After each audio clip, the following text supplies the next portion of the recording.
Oh, I gotta time that better. Hey, everybody, look at that. It's Tuesday, 9:15 p.m. Eastern. Every single Tuesday, the comic menu brings you some sort of entertainment. I'm not going to say full entertainment because I don't know. We have our days. Today is going to be one of those quiet days. You know why? Because we don't have 30 people on. No, we don't. We're just going to have a nice, quiet time. We do have a few of the familiar faces that we all know and love, plus someone we haven't seen in a while. And he dropped out. This guy. Let's see. Oh, there he is. All right. So let's bring in. And he said he's just put his headphones on. All right, because I'm gonna start him right now. And here we go. We're gonna start with everyone's favorite brother from another color, as I like to call him. What up? What up? What up? What up? What up? What up? Always a pleasure. Always a pleasure with my brother Caesar. Yeah, Shout that's out to right. you. We are brothers. We're brothers, and then we have Sam, Comic Sam. What's going on, everybody? Nice to be back on the menu. Yeah, but Sam likes coming back. It's a diversity day today. Oh my God! And I tell you, Can I get canceled? Can I get canceled on his behalf? Can we even cancel minorities? As minorities, do minorities get canceled? Holiday right now. all I'm missing is a white dude. He's out of here. But you know what? We have Andrew. It's Louis, right? Andrew. Louis. Yep. It is Louis. Yep. From Andrew Louis from Comic Capsule, my one of my favorite things to use my raw books that I have very few of. Sam, you're gonna have a chance to meet Andrew. Andrew, nice to meet you, Andrew. How you doing? Good. So as we all know, I'll go grab it and I'll promote Andrew's stuff. Andrew has a few stuff to promote today. He has a big deal that's coming up. He's gonna Sam announce. just psychically told me to shut up, and I'm just gonna shut up. I just felt. Is that what it is? He said, "It's shut up." He just told me to shut up. Really? Yeah, he hit me with a psychic shut up. Yeah. So we'll have Andrew pimp some of his stuff he has going on. That's some big news. I mean, I think it's big news for him. Oh, thanks. Personally, yeah. I mean, of course. But the Comic Capsules we all know and love. You've heard it. You've seen it around everywhere. Instagram, you name it. He always has some good stuff. He has stuff coming down the pike. I don't want to hijack your show. Yes. But there was a big foil gate this week, right? Did everyone see this? Or oh yeah. What's up with that whole thing? Can you explain to me? GameStop foil. Okay. What's the big deal? Though. That one's backwards. You're backwards. Oh yeah, I got it today. I got mine today. Help me explain. Yes. Why is it such a big deal? What do you mean? Why is it that foil, the GameStop thing? Why is it such a big deal? So there were a couple of retailers that released a foil, right, of the giant size X-Men 1, and then GameStop I just found out about it this week. It might have been out before that, but apparently they were giving out these foil comics with the purchase of two Marvel action figures. You got to buy Marvel Legends. Yes. And apparently some people are speculating that the print run is really low for some reason. It is.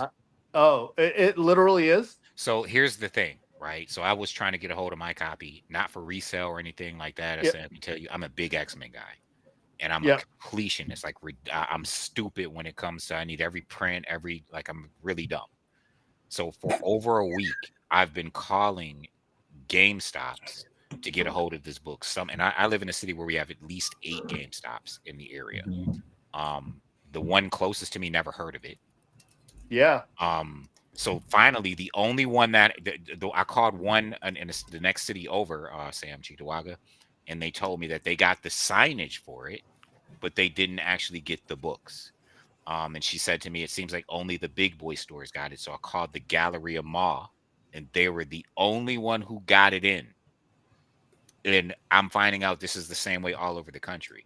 Oh, I'm hearing a couple different things about it. Like some of the promo wasn't supposed to technically go live, and so the shipments aren't out there like they should be.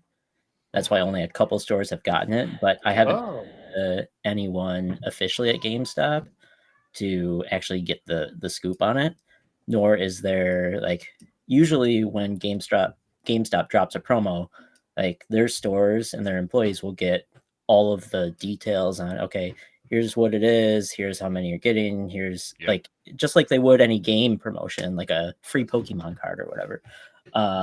But there's not really any details on this one. So we'll see and it's interesting because the stores who have it are kind of being jerks about it in that you have to have a GameStop account. Like you can't just show up and buy 2 Marvel Legends.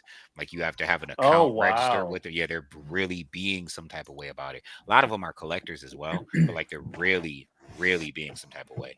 Oh wow! The guy if you told go me today. back and look at like GameStop's history with comics, they've made some incredible GameStop specific exclusives for No way, really? some big Spider-Man, titles. Deadpool, number Spider-Man. 1. There was a huge Spider-Man #1 issue. Yeah, that one ish. And Spider-Man, Deadpool #1. Yeah, it was very expensive, like Darth $100+ Vader dollars. #1 came out the same day. They did Oh, wow. exclusives for Star Wars when it came out, and they've done very like little known variants for #1s throughout the years in general. And they're well taken care of. Like you're not gonna go there and get a beat up comic. You're gonna get a pretty much a mint comic. I'm surprised a lot of them aren't more expensive because they're so limited print runs and stuff. Yeah. Or and a lot of people don't know about it. Like a lot of some people were don't. rewards only. Like they're not something that so gamers know about it before comic people know. Yeah, it's not something that's publicized in comic circles. I didn't even know about it until I saw somebody post it on a forum, a comic person. I'm like, oh, and I've been looking for it for a week. I'd given up until somebody else posted it. I'm like, you know what? So today I got it today. Today I just got on the phone and I just called every GameStop over and over and over till they answered, and one of them had it, and they had one left, and I had to talk him into holding it for me. And I'm a veteran, like I'm a veteran and all of that. Can you please? I've been looking for it for a week, and he's like, okay. He was jingling the dog tags as he's on them on the phone. Yeah. I had to pull out all the stops. I didn't even try, honestly. I don't know. But is this something is this a FOMO thing? 100%?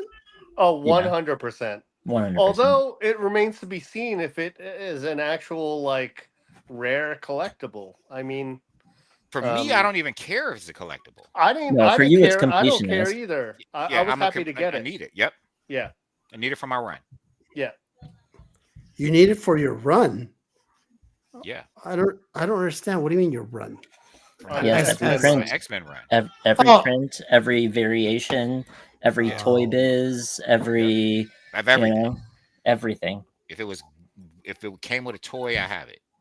Every little mini DVD insert comic, all of them. Do you do really that? Hard to do you find. do that, Ish? You do those? For X-Men, you collect all that stuff? For X-Men. For X-Men, yes. Just for my Uncanny X-Men, absolutely. Interesting. I didn't know you were that guy. With Uncanny X-Men, I am. Yes. Specifically Uncanny X-Men. I have to have everything that's printed Uncanny X-Men, period. If it came with J.C. Penney, if it was a newsstand, if it was a direct, I have to have price variant. I've seen his list. Who has a torture rack going on in their background? Oh, now it's quiet. What's going on? My kids upstairs. Wow, that's kids. How many kids do you have? 3. Son of a bitch! Would you start when you were 12? What's going on with you? Jesus. So on social media groups, there were some people saying that the print run was as low as 1,000, and I find that kind of hard to believe because I know when people do exclusive covers with Marvel, I think the minimum is 3,000. Although they could have, I doubt it was 1,000. There are a lot of GameStops across the country, and I don't know. It feels like this comic would be in high demand. So it's interesting, right? Because this is different than an exclusive versus a Marvel promotional, right? Mm-hmm. The Deadpool Spider-Man #1 was I think 3,000. Exactly Yeah. what you said. It was right at 3,000. Period. You know what I mean? Yeah. Right at 3,000. So at the very least, it would be that. You know what I mean? That's what I thought. And when someone posted that the print run was 1,000, people were jumping on them. They were like, I "No, don't think anyone you're-" knows a official print run. You know, Yeah, yeah. there's at minimum like 2,300, 2,500 GameStop locations across the U.S. And then there's also international. I don't know if this isn't like a cross promotional thing internationally too, Mm.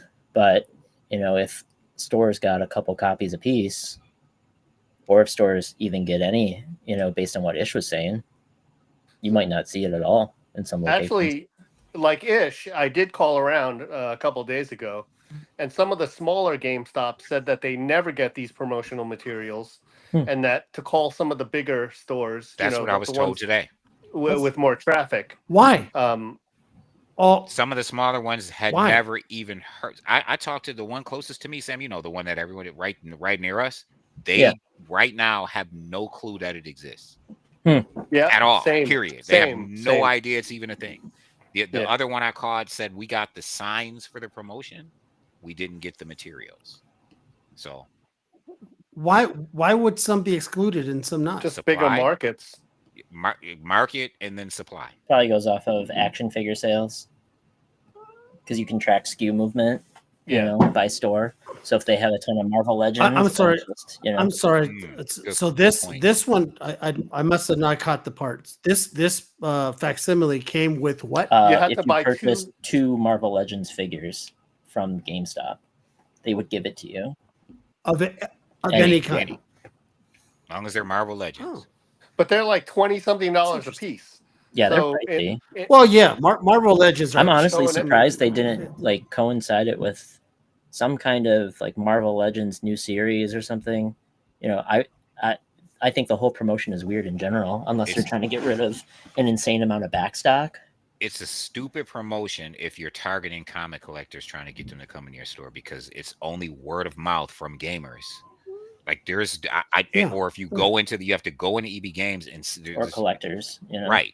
Comic collectors, like I didn't know about it. I'm the biggest X-Men fan you will meet, and I had no idea until I saw it literally. Somebody posted in a forum, like, "Yeah, this is really a thing," and I'm like, "Oh, what is a thing? What is that? Where did you get that?" And then GameStop is trying to change who they are, though. Like you can go into GameStop now and submit gaming cards to PSA.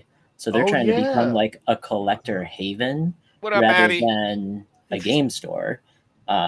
If you go in there now, I mean, they've got a better statue selection and, you know, action figure selection than you'll find in your average Walmart or Target. Depending on where you go. All of the properties. I mean, like, there's nowhere else you can find anime action figures and statues, you know, at a big box retailer. Oh, I saw one today at the mall at the gallery. I never saw it. It was like Otaku Mode or something like that. Yes, that's like a really cool little indie shop. They've got some really dope, crazy stuff in there. Really dope. Go figure, right? Because wasn't GameStop in trouble there for a while? Oh yeah, I mean, if it wasn't for the whole, you know, acknowledge your own pun, Caesar. GameStop stuff that happened, they probably would have been out of business. Before we get any further, I want to first of all say hi to Abby. And Abby sent me an email today to let me know that today they lost one of the OGs, Mrs. C. She's been she was with us with them since the beginning when they started watching us. And at 2:52 this afternoon, they lost Mrs. C. And I just want to thank Mrs. C for apparently she was a massive fan of the show, as you know, as everyone at the Prairie Meadows are and stuff like that. So she is now joining her husband, who she lost years ago. And so yeah, I did tell Abby I was going to give a little bit of a little shout out. Can we get some Mrs. silence C. for her too? Absolutely.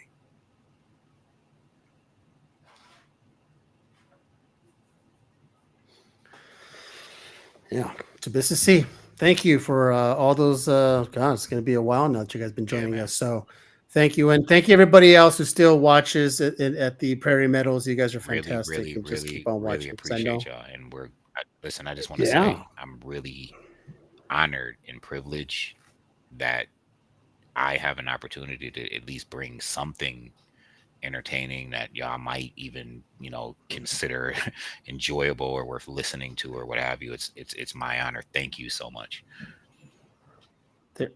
there's nothing. It still baffles me. There's this nursing home who watches us do this silly And nonsense of a participates in all the conversation, things, and it's just, you know what I and mean? participates and asks questions, So awesome. and we have the So moderator humbling. Abby who types in for them, and I remember seeing Mrs. C's name a Yes. lot, asking questions and stuff like that. So yeah, I mean, it's awesome, and I hope you guys continue to do this. As we'll keep bringing the content. Just keep watching. That doesn't change.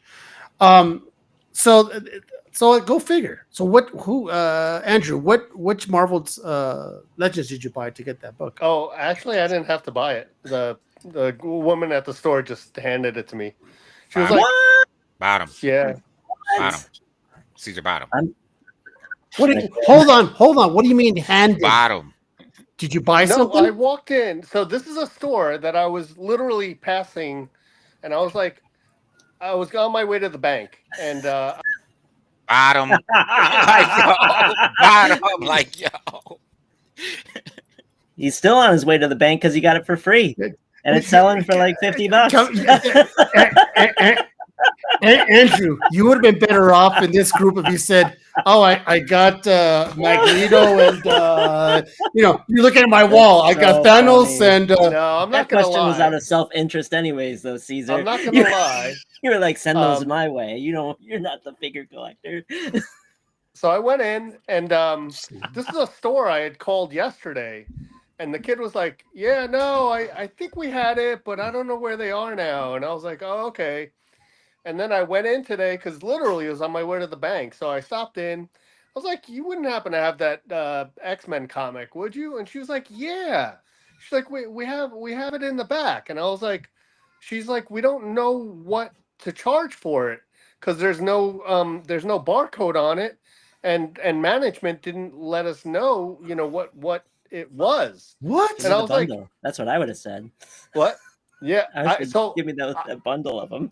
I didn't say anything, and she was like, "You want one?" And I was like, yeah." So she went to the back. She hands me one. She goes, "Here you go." And I was like, "Oh, thank you." And like I walked out. Wait a minute, but that doesn't You know make what? any sense. If it is supposed to be, and if it's supposed to be handed to you by the purchase of two, basically it's going to cost you $40, right? That's what it is. Let's be honest. 50 is they're We like should all be 25 in our each. Buffalo Bills hats, by the way. Dude. You know what, though? I think the last time I think went to I GameStop, think it's both. I went to find a charging cable, and I walked in there, and the guy was like, "Well, what kind of charger are you looking for?" I go, I need a PlayStation, 5 power cord. He's like, "Oh no, don't get it off the shelf. I just have like 10 wrapped up in a rubber band right here. Here you go." Oh, So like, that's so nice. Oh my goodness. the last That's time I amazing. walked into a GameStop, I got Is- something is- for free too. So Last time I walked into a Are game, they I got are they into a franchise? massive argument for like an hour with everyone in the store. Really, it was the worst ever, and then they had to eat their words because I don't know if he thought I was a jerk. What happened was I went into the store to buy my Xbox One, Sam, Mhm. and I bought the Xbox One and I bought it on my daughter's account, and for some reason they told me they're like, yeah, everybody wants Xbox Ones, they're not in stock, we got to special order it from you from Xbox, it'll take a week. Well, in the meantime, my daughter found it at the Galleria Mall that day and just went and bought it. So we go to return the one before it shipped, and they're like, yeah, you can't return it because you bought it on a gift card. I didn't buy it on a gift card. I didn't, but the person put that I bought it on a gift card. I'm like, okay, so then y'all have a serial number to a gift card or some sort of number attached to a gift card saying that I did that. And they're like, no, we don't have that. And I'm like, well, can you recreate the instance? No. Well, we can't give you a refund. We can only give you a gift card. Dude, I bet you Nah, that bruh. employee Nah, bro. was stealing and cashed out a gift card. Oh and then my took your goodness. cash and then Oh. paid your Yeah, but I pre-order paid with a gift card, a credit card. Oh, Yeah, gotcha. and they're like, "Well, all we have on file that is a makes gift no card." sense. And so he's trying to make it like I'm trying to, how I'm trying to scam them, how I use the gift card, but I'm trying to get cash because that's what he sees in the system. I'm like, yo, man, I'm arguing with them to the point of like I'm pissed. Like, yo, y'all not. Well, all we can do is give you a gift card. You got to call corporate. I'm not calling corporate.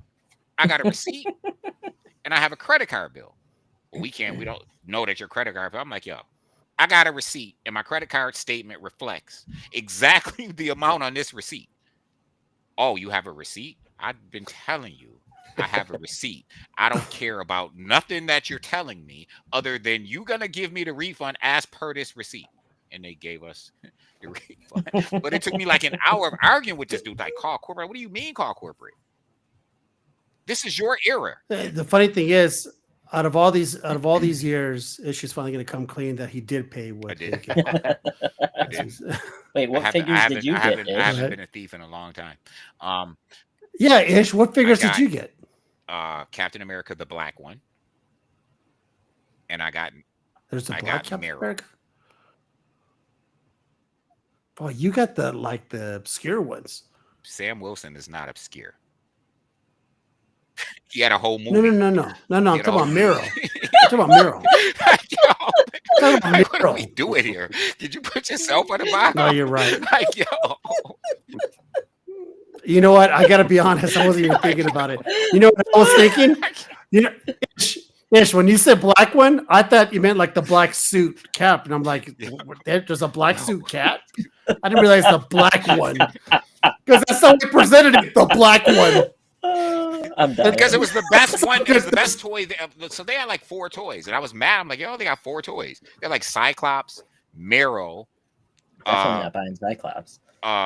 Captain America, but the movie Captain America, which was Yeah, I don't want that. and I then don't want that. I mean the movie Captain America, like from the original Avengers. What's his name? Chris Evans. Yeah. They had that Chris Captain Evans. America, and they had Falcon. And the Falcon box is like this big with the wingspan and all the attachments and Yeah, all that. that's I'm like like, yo, double I'm the getting price. that. Yeah, but it was $35. It was $10 more. Yeah. Like I'm getting that. Like I'm getting the Falcon one. So you got the Falcon. Yo, I got Falcon Captain cap. America from the With the Brave wings. New World movie. It says Oh, Brave man. New World, Captain America on the box. Okay. You know what, man? What we doing here, man? I thought this was like you said this was a Is diversity. this show. Thursday? This was a Is diversity. this show. Thursday? You have a problem with diversity, Captain America, on the diversity show. Like you said it. Every Tuesday, I always say, Prairie Meadows. I hope that bed is nice and tucked in because I'm fucking coming, and I'm coming soon, man. Because I tell you what, I'm gonna run that joint. I'm just saying that right now. So I'm dying to find out if that GameStop Giant Size X-Men 1 print run is lower than the Milkbone Superman one. That's a high I am- print run. What? The Superman was a high print run because What- they re-released it. They reprinted it. Yeah, Yeah, but I with the would think so. Milkbone on the bottom? Yeah, I'm just what? Hoping- Some don't have milk bones. You have to order a box of Milkbone. Yeah, what happened was they ran out of supplies and then they and then they reprinted it. they Oh, restocked. no way. Yeah, they restocked it. Oh, wow. that was okay. limited too though. That was With only the up milk for bone. like a couple hours. Yeah. I'm hoping that Genius. dog does the con circuit, just like the ugly Deadpool dog is doing the con I circuit. will right say that now. I think the Milkbone. It paw prints the books, Caesar. I think that the Milkbone ones It's have hysterical. have They a. sell for like $650. I think the potential for the Milkbone ones to be in high grade is smaller than the GameStop ones. 100%. From what I've heard, a lot of people, because did you get order one? Yeah, of course. Yep. Okay, so it came in a cardboard box with no protection, Just with loose. a box of milk bones in it. So like a lot of the complaints I heard was that, these boxes had the milk bone box of milk bones with the comic book like right next to it in a cardboard box, just getting shaken around, and like a lot of people Mine was complain. beautiful. Yeah, nice. I ordered two. One came in really beautiful. The other one has a little ding on the corner. So I'm not gonna lie, the marketing team for Milk Bones or whoever runs that, fucking genius. Oh yeah. Genius. Genius. Speaking of which, You have to order Milk Bones to get this comic book. And you have to And how order much? a 24-ounce box, the Yeah. Superman promo box, a 24-ounce box to get it. which when you Oh, sell whoa. them with the Whoa. treats, it actually goes for a lot more. Yeah, man, shipping was like, yo. Okay, how much- The box is Yeah, $5.99. Shipping's like Okay. Shipping was $15. $15. Yo, it's like, yo, listen. All right, man. so you spent I'm you like, spent $27. How much was your total for it's the about 20 fucking milk? bucks. Like $20. $20, and you get the comic book And you get the treats. Yeah, if and you're my the dog ate is- well. and the treats. You know? It might- And it's Wow. crazy though, because Milkbone Factory is here in Buffalo. So like shipping should have been like nothing. Like literally the factory is here. that's you know crazy. for a fact, all those people who work at that factory are like just ganking these books left and right. They must have. They. Yeah, but they you gotta probably- figure most of these people could care less about comic books. Yeah. That's true. They just don't care. No, but that's the whole point. There's exactly the people who don't care about comic books, but they know it's gonna be worth something. Yeah, it's like They'll snag a image couple. book leakers ish. I'm gonna Yeah, punch it- Image employees. Image Comics in the face. Why? What happened? What did I miss with Image? I'm They behind on They this shit. stole Sam's book. Oh no, there are image employees who put books up on eBay way earlier than the releases. What he's talking No about way. is what he's talking about Oh, yeah. is if I do an exclusive cover, I shouldn't be surprised if I see my exclusive cover selling on eBay before I actually have my exclusive cover in my Oh, hand. but you Like, know what? Oh yeah, you'll see it A up there. lot of people pre-sell on 100%. eBay. So Yeah, but how are you going to pre-sell my cover before I actually have my cover? How you even know I'm going to sell you my cover? Hey, how is order for you how to is that pre-sell how is that allowed though, Sam? How is? Let me ask you this. I mean, wouldn't you think that Image or anyone else could go to Image and say the only people who have these books are you guys, and they're on eBay. Can you guys look into what the hell cameras, hidden stuff, or whatever it is? Because there's books on eBay, and I don't even have my book yet, and now they're being sold on eBay. Fucking, I guess he didn't like that. Where are you at? Jesus, what's with you guys? I'm talking to Sam, and he dips out. This guy. Sorry.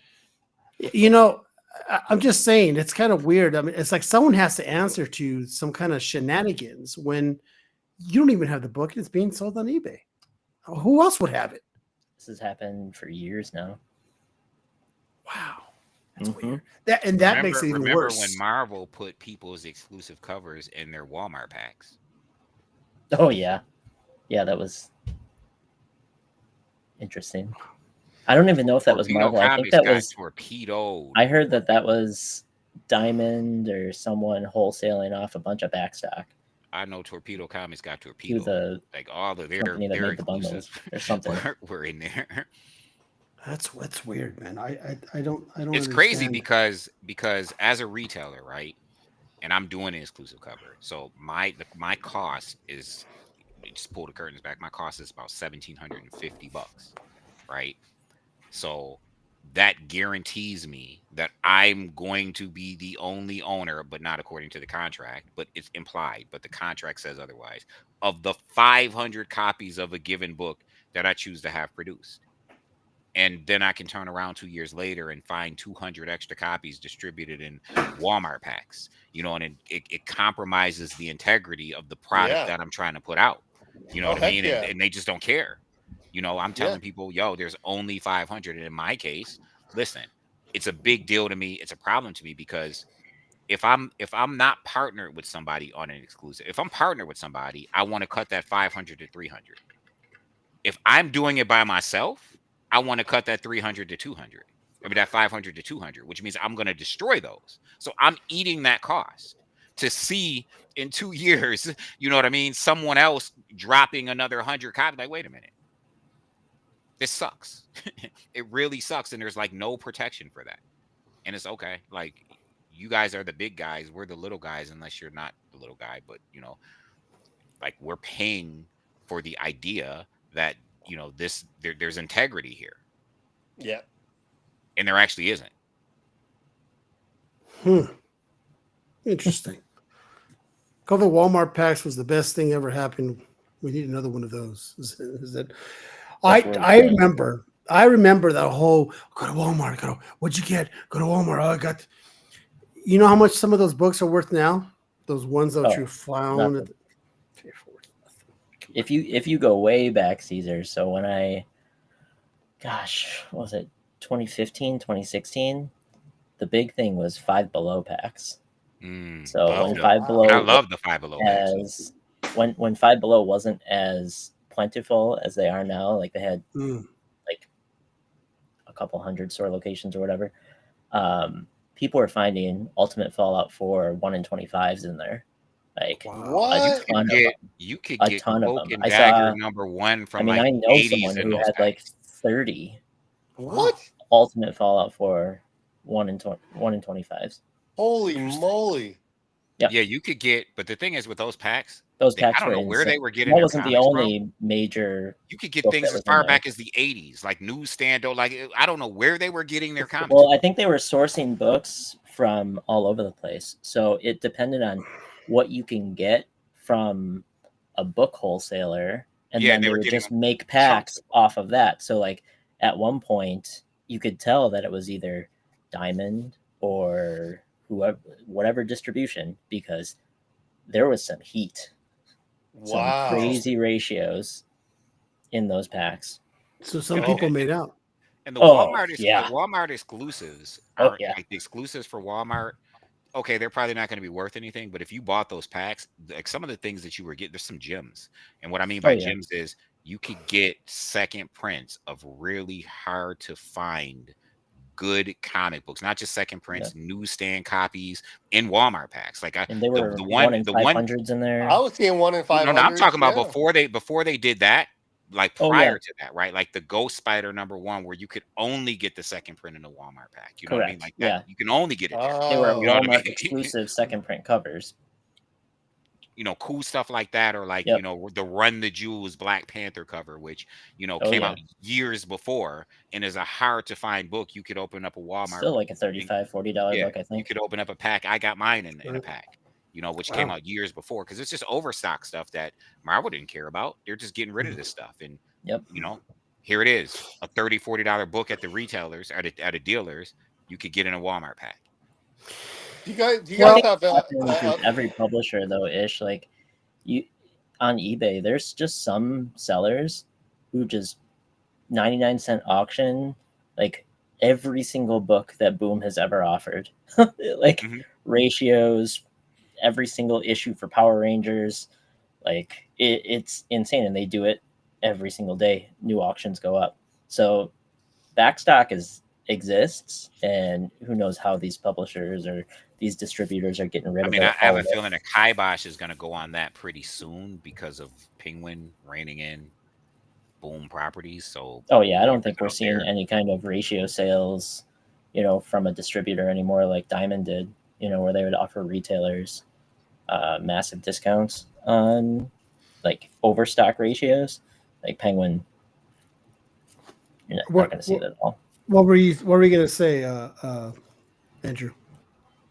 Oh, I don't know if you guys have a place called Ollie's near you, but down south they have Ollie's, and they sell like these similar five packs of comics. And 10 packs. I've seen some kind of cool stuff in there. Yeah, I've heard about Ollie's. Yeah. You used to get the IDW incentives in there and the exclusives. There's some omnibus that show up at Ollie's. If anyone's looking for a good deal on $125 to $150 omnibus, you can usually get them for half off. Yeah. At Ollie's. Some are hard to find. Go figure. Before we move on to the next topic, I want to do a little promotion here for my homeboy here. That's right. We have Andrew here from the Comic Capsule. In case you're wondering, what the hell is the Comic Capsule? Well, the Comic Capsule is one of these cool things that you put your raw books in, right? It's black. You know, you have the clear ones too, right? Don't you have the clear ones in the back also, Andrew? You do, right? Yeah. Mm. So, and as you can see, they come in different colors. I just have these two right now, but they come in red and they come in yellow. As you can see, Andrew, there, red and yellow. They're very cool looking and very easy. These are what are these, moderns? Are these modern ones, right? Or are they? Yeah, they're moderns. You have the modern. The ones I have in my hand are the Silver Age. I like the Silver Age. I like putting modern and Silver Age because it frames it. You know, you could see the background of the color. A little bit better. So. And very simple. You just pop open the top just like that. Slide it in with the backer board, right? Because this is on the backer board, or you can do it raw. It depends. Just go to, and then there's a little hook here, little hole for the hole. And if you actually, when you get the package, it comes with a little template for you non-carpenter fools. There's a little template you cut out, you put on the wall, you whatever, and you nail it, and it's there you go, right? Very cool. These are very cool. You can find these at comiccapsule.com, right, Andrew? Yep. And I don't know. They're if you don't want to slab like I mean, as you can see, that's all I do now. But I do have a couple raws that I may or may not send out, but I want them protected and display. That's a cool way to go. And then I have like this one is actually cool enough. Oh, actually, this is a clear one. This is a clear one. That is a clear one. Yeah. This is a clear one. Yeah. And you can display the COA in the back, stuff like that. So, yeah, man, I always like to promote my buddy Andrew whenever he comes on the show and stuff like that. Thank you. So the next topic I want to talk about, fellas, is and Ish corrected me on this topic. I'm sorry, on this name. I want to talk about. Let me see if I remember what Ish said. His name is Katoma. Oh, look at that. I'm not like Dell. Dell can't fucking say words for his life depended on it. So this whole Katoma thing. So for those, I guess, who don't follow comic books, right? And that would be me. I don't follow. I don't read. I don't know what's going on. This story, because for those who don't know, Katoma is he's for the most part, the way the internet is calling it, he's basically a white Black Panther. All right, he's a white Black Panther. So of course everyone's up in arms saying, "Oh, look at that! They're turning Black Panther white. I can't believe it. Here we go." And it kind of reminds me of a little bit of they're making Silver Surfer a female. But all of that, there's a purpose for all that stuff. They're not just throwing a white Black Panther. And you guys will correct me, or you guys will actually elaborate on this. Sam or Ish, if you want to take over and explain who this character is and why it makes sense and why people are just being bitches and complaining about this change or this announcement. Does it make sense? I don't know. Is it so motherfucker? So interestingly, right? Because you have a majority of the Black comic community, which is very prominent, very big. You have things like blurs, Black nerds, and things of that nature. It's a very big subculture of the comic community who absolutely feel some type of way. I don't know if the way that the community feels is justified or not. I don't even form an opinion upon that because there's just too many diverse opinions within that subculture for me to say, well, you're right or you're wrong. You know what I mean? All I would say is read the book. I did read the book. DJ's in here and he asked me personally in Messenger before it came out about spec. And I told him, I was like, I'm not really high on the book from a spec perspective. And I was saying it does introduce Black Panther's son and he's white. And we kind of, we're kind of like, huh? He's white. Okay. So the reason why I wasn't high on the spec perspective, though, is not because it introduced a Black Panther son who was white. but because it's an Elseworlds tale, right? It's not in the mainstream Marvel universe. And a lot of people who are complaining or upset are just overlooking that. They're just running with this narrative. Oh, there's a white Black Panther. But in mainstream Marvel, there is not a white Black Panther, right? This is not a mainstream Marvel tale. This is Marvel Knights, a tale imagining if the Marvel Knights universe had progressed into the future, what that future could look like. Could it look like one, Christopher Priest is writing this, who's a Black man. We don't know what's gonna happen because we see this person's face on the last panel of the first issue.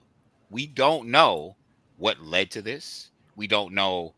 We have no idea where this story is going. If this is something that sticks in the context of this Elseworlds tale, this story that does not take place in mainstream Marvel universe at all, which is one of the things that I think people are overlooking. Because you see a lot of people, oh, they made this, so these white Black Panthers white is da, da, da. It's like, yo, but he's not. And this son doesn't even this isn't even a tale it's not Marvel 616. And then the other thing that I want to say really quick though that I think is I'd be irresponsible and remiss if I didn't speak on. There is the caveat that for a long time this was not to take it somewhere, but I have to because I would be irresponsible if I didn't. This was the anti-DEI go-to, right?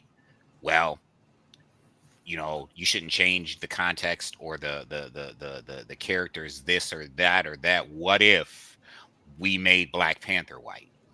Right? That was like the actual go-to argument against certain so-called DEI choices or decisions or what have you. The actual argument was they would use Black Panther and they would use the idea of a white Black Panther as their counter argument for DEI choices and situations. So I do want to bring that up. That is interesting that here we are today, you know what I mean, with that controversial choice. I don't think that was lost on Christopher Priest, who is a Black man who did write this story. Like, I don't think that particular argument was lost on him when he decided to make this choice. So there's that. So the fact that there are all these rumors that Ryan Gosling is going to be, he's being pursued to play this character in the Marvel. That's a troll, though. You know that, right? Oh, it's 100% troll. Oh yeah, because of the meme that came out 2 years ago, which that meme specifically came out for what I just spoke to. The reason that meme exists is because what I just spoke to, that was the counter argument to so-called DEI choices in comicdom, be it movies or comic books or what have you. The counter argument was, what if we make Black Panther white? Here's this meme. Here's Ryan Gosling as Black Panther. You know what's kind of interesting with this whole He's not multiverse? even Black Panther yet, though. He's just a character, right? He did steal the mantle at the end. He doesn't kill him. No, but he doesn't have to. He has to beat him. To Christopher Priest. Remember, Christopher Priest made these mythos where you have to, by right of combat, you don't have to kill him. He doesn't have to kill him. He has to yield, but he didn't yield. He kind of stole it from. You read it. No, I thought he had to kill him because T'Challa has to kill him. Oh, yeah, but yes, T'Challa had to kill him. He chose not to. But if you read the story, it concludes with Katama pretty much stealing the mantle from him. He just steals it. He breaks the rules. He turns against the council. He tells the council, y'all know that I'm more devout and pious than anyone. However, it's him who's shaming us, da-da-da-da-da, and he steals the mantle. He actually breaks the rules and steals the mantle. He steals it.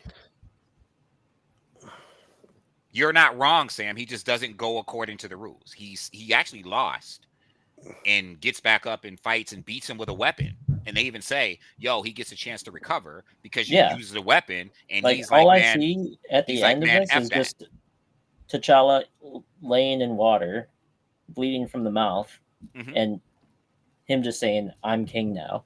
Like, yeah, he stole it. No, yeah, but that doesn't mean he's Black Panther either. Like, people jumped immediately to saying he's Black Panther. Well, that's because the king is Black Panther.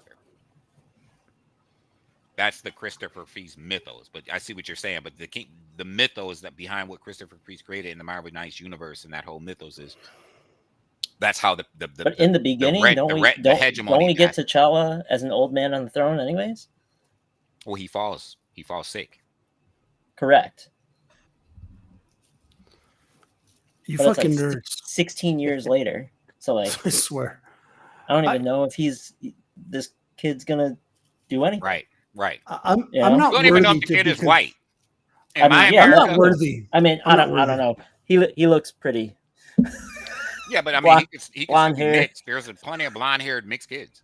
No, I feel that. In Was it America, South- in the America that I grew up in, not to offend anyone, but if you had drops of other color in you, you wasn't white in the country that I grew up in. I'm just saying. Last time I checked. You know, what's kind of interesting is sometimes I get lost in this type of conversations, and I think to myself, and I can't consider myself a geek because you guys are uber fucking geeks because you guys read. Let's be honest, and when you read, you could get into these kind of conversations and these debates, and I guess that's the fantastic thing about this thing called reading, because it takes you into different conversations with other people who read.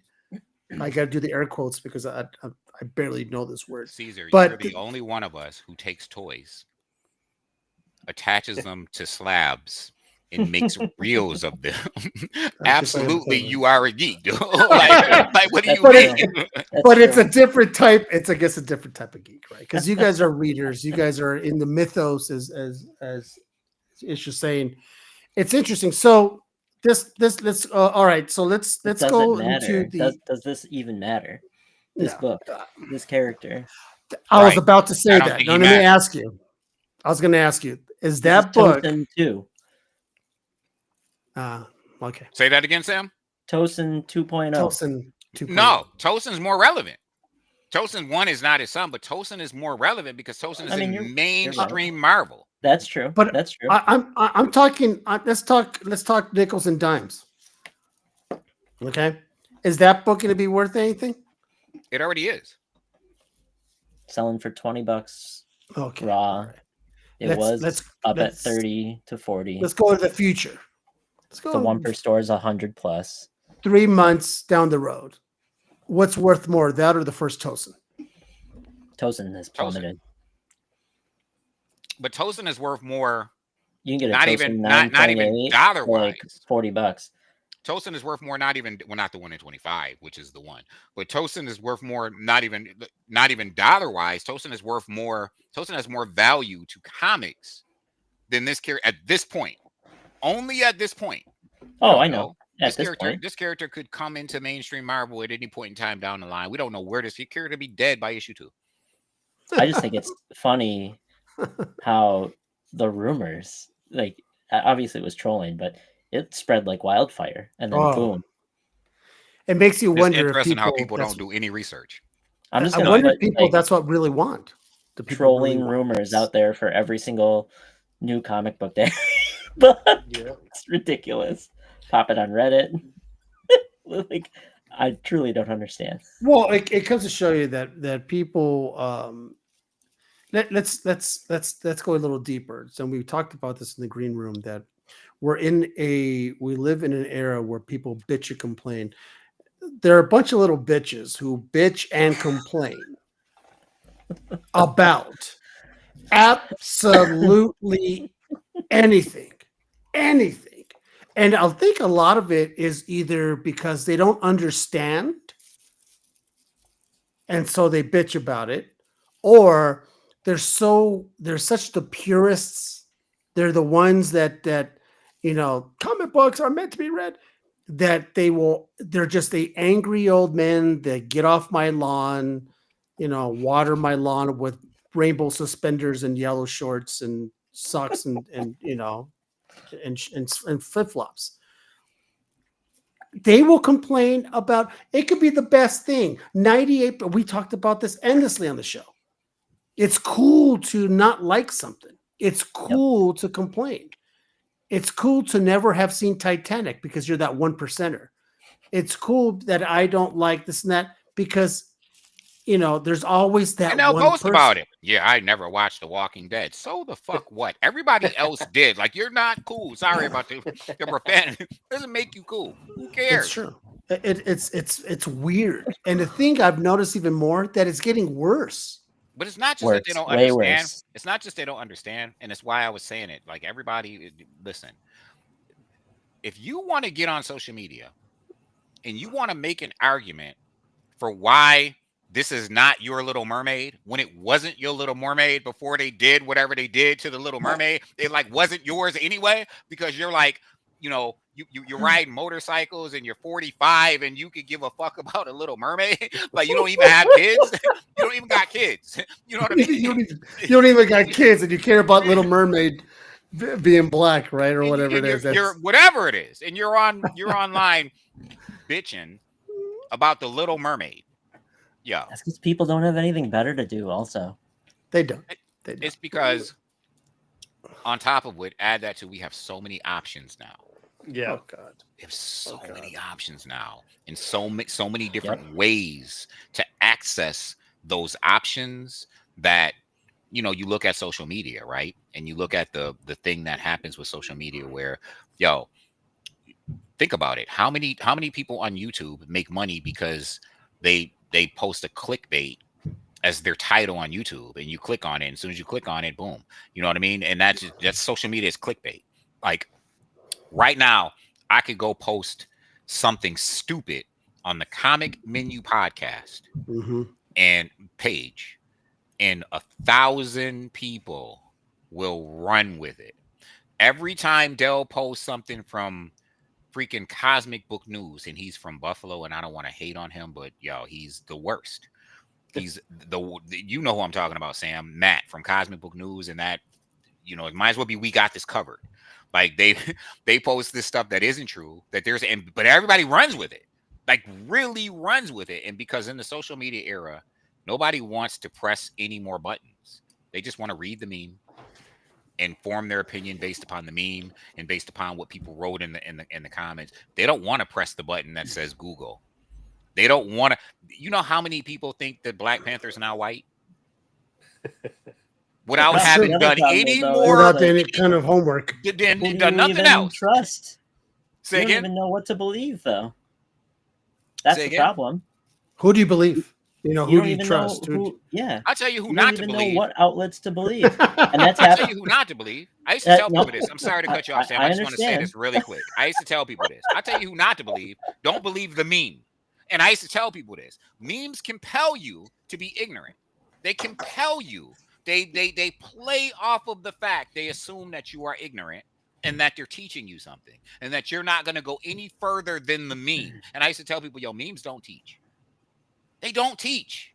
They actually accept and require your ignorance in order for you to purport to have learned something from it. But even moving beyond a meme, a lot of outlets don't teach anymore.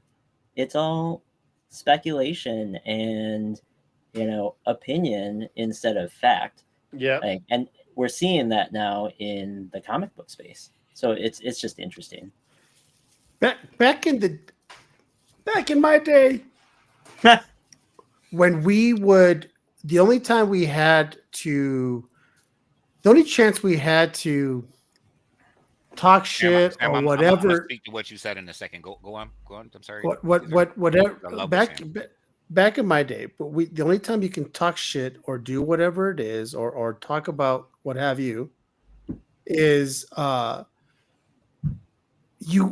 after work you get together at the bar, you get together with buddies or whatever, and that's the only time you talked about it. Now you can post your opinion sitting at work on your phone and go, I disagree with Black Panther being white. The only time you had a chance to do that was with your buddies, and maybe somebody else overheard from a table over or whatever. That's it. There was no keyboard warriors didn't exist back in my day. They didn't.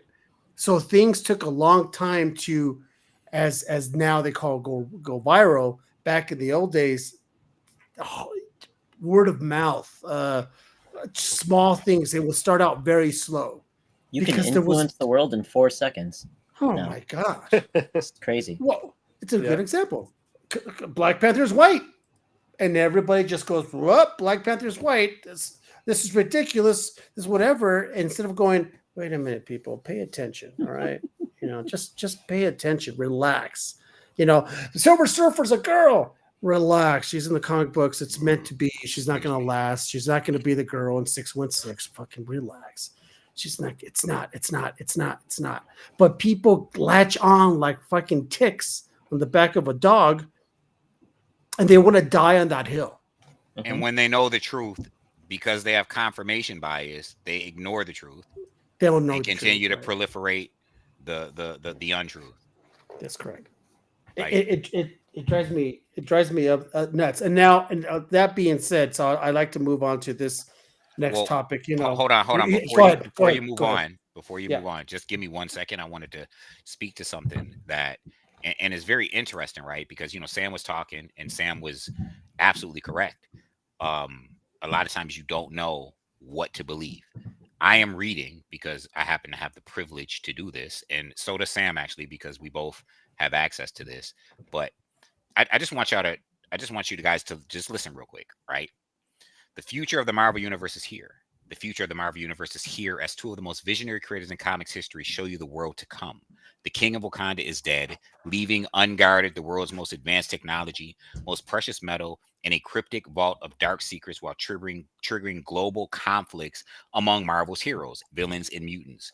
With T'Challa gone, the future of the Marvel 616 universe will be determined by a final tribal challenge for the Wakandan throne and the mysterious victor who will change Wakanda in the Marvel universe forever. Marvel Knights visionary creators Joe Quesada and Christopher Priest collaborate on a future of the 616 through the lens of the revolutionary Marvel Knights line of books that change comics as we know it. You do not want to miss this landmark project. That is the synopsis for the series. That's it. In Elseworlds. In Elseworlds tale.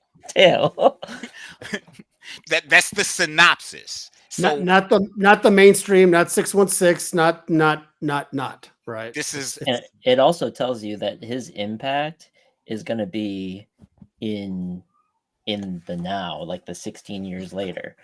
Like, so the tribal combat that happened, whatever happens. T'Challa stays on the throne for 16 more years and then drops dead. And then Katama is going to rock the world. So it's going to be interesting. And it looks like a lot of like Wakanda is controlling water, or like what, that was interesting. It's like controlling water as a resource, and there were wars over it. And fucking Wakanda's always in the middle of shit. It's an interesting story. It is funny to me that Wakanda is now going to be the antagonist in two major Marvel stories, with what, Imperial-ish, and then Imperial for sure. Taking on an interesting role in this world to come too.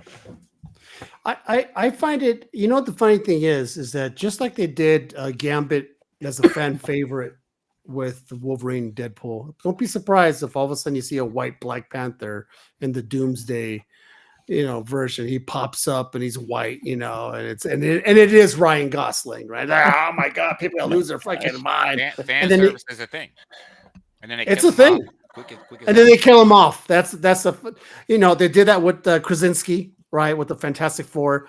People wanted him to be Reed Richards for so long, and lo and behold, he showed up for what? He showed up for 5 minutes, and then she shredded his ass, and then that's it. I think the best fan service moment was killing off Taskmaster.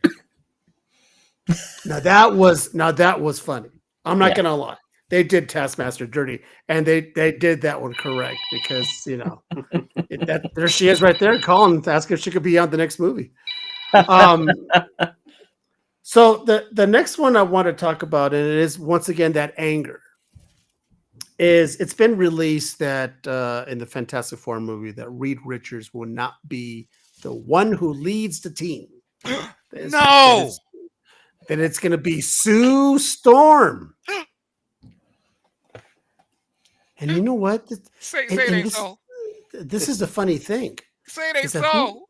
it's the most craziest thing for people to even bitch about this. I can't even see her.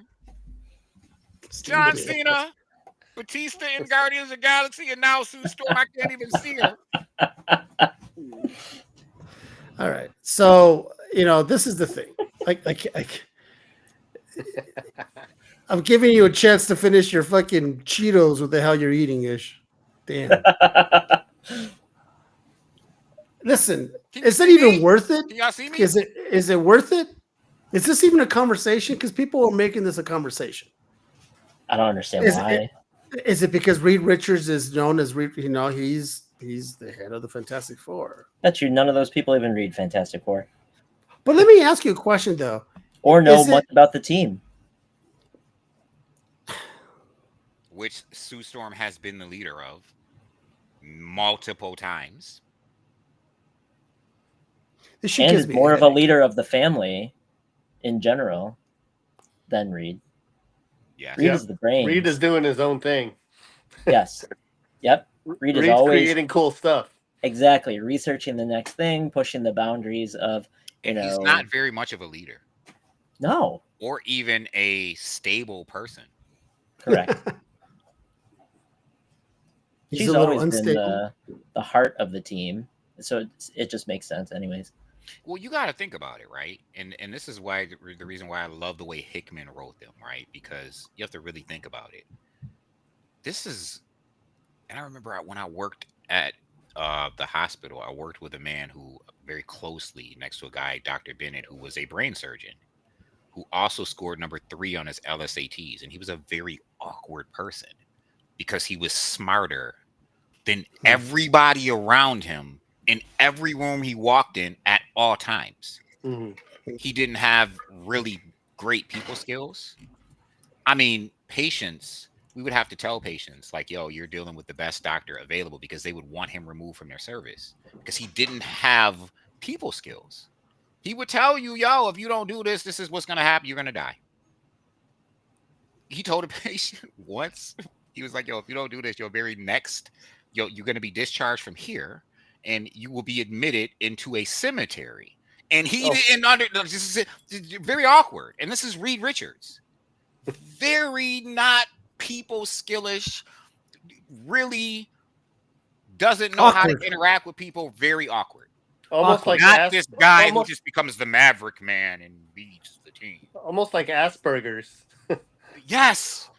You know what? But you know what? That kind of plays to it, doesn't it? In the very first Fantastic Four, when he went to go dance, and he was very awkward, and he didn't know how to act, and he didn't know what to do. He's just like, and of course, it's the worst, fucking, because he's doing that stupid dance. First of all, now I think about it, that smart, everything bores you. Like you're bored by everything because most things are easy to you. When it comes to like intellectual stuff, when it comes to understanding, this is very easy to you. It's very simple and very easy to you. And you're generally, when you talk, geniuses are generally bored by everything. That's why they're so, they usually have autism or some sort of, and they're so preoccupied with doing things to keep their mind, think about it. Quantum physics. You're doing something. You know what I mean? You're not just sitting down. Your mind is constantly focused on something to be able to understand quantum fucking physics. Right. I mean, it makes sense for me. I mean, you guys bore me half to death. Half the times I'm thinking about what's the next robot I'm going to make when I'm talking on this fucking show. So let me ask you guys, what's the percentage in this? We may have touched this before, but what is the percentage? And give me a strong percentage of your opinion of when Fantastic Four comes out. How many of those people are comic readers and other people who just go because it's the thing to do? The majority is going to be people who go because it's a cool new movie. Yeah. Oh yeah. You have to be a comic reader. What are you thinking? 60%? 70%? I would say higher, like 75%. Yeah, the comic readership is so small compared to the movie viewership. Exactly. It's so small. We like to think, but no. So with those numbers being said, let's say we're going 80%. With that being said, and they twist things around and they change things around that make the little bitches complain. But if 80% of them are ones who just don't care, then they don't care. The 80%ers are going to go, it's not like that in the movies, in the comic book. It's not like that in the. No, instead they're going to go is, wait a minute. It's not like them in the Fantastic Four #2. Wait a minute. In Fantastic Four 1, that's their comparison. They're not going to be comparing books and stories from the books. They're going to be comparing to past movies. And that's their only comparison. So that being said, the movie, the production companies, the Disney's going like, come on, man, we can kind of do whatever we want. Yeah, but you know what though? Which they're It's a doing small anyways. percentage. With It's the a small timeline percentage. Who cares? that It they're goes in. back Right, to the resting bitchism and bitchiness and wanting to be bitches. And the reason why I say this, no, because think about this. Really think about this. Really think about this. Check this It's a out. piece of the culture now, Ish. Thank you, Billy. Billy is right. And Yeah, Caesar, Billy you're is right. in the comic industry, but you don't read. You got comics I don't all over the read. place. And this is why I was Mhm. about to say, really think about this. I'm a comic fan. I fucking read. I don't know too many people who went to go see that Thunderbolts movie that read fucking Thunderbolts. Thunderbolts, correct. Most people do not read Fantastic Four and only know, even comic fans who read books, doesn't mean you Don't read read every book. Fantastic Four. Yeah. And they generally know Fantastic Four through the lens of other titles that the character is in, that those characters are in. They're not, especially this current volume and the last volumes. That's what I said I like Hickman's volume. That's the last time I read Fantastic Four. That I actually cared about Fantastic Four is when Hickman was writing it. It's not good. It wasn't good growing. I didn't care for it growing up as a kid, even though some of the greatest characters came from that series. Growing up as a kid, I could care. I didn't buy Fantastic Four. I wasn't going to read Fantastic. There are people who do. There are people. I'm not taking that away. What I'm saying is the greater comic community doesn't own the rights to every Marvel book that gets put out by Disney, because you don't, half of them you don't even read. You just don't read them. Nobody was reading Shang-Chi. There isn't even a Shang-Chi book to read. There was, but no one's reading that. You're not. And no knock on Shang-Chi. They weren't reading it. Yeah, They weren't. look at the gap that there was in just the publishing of Fantastic Four books. It's because readership was so low. And when I say that, I'm speaking about movies. Nobody ever read an Eternals book. That's for fucking sure. Like, Yeah. ever. It's the hardest, most horrible thing. Nobody did. I don't know, even though when Gaiman reinvented Gaiman them, couldn't make it good. The best person who ever wrote it was it was Kieran all Gillen. right. Oh yeah, the new one was good.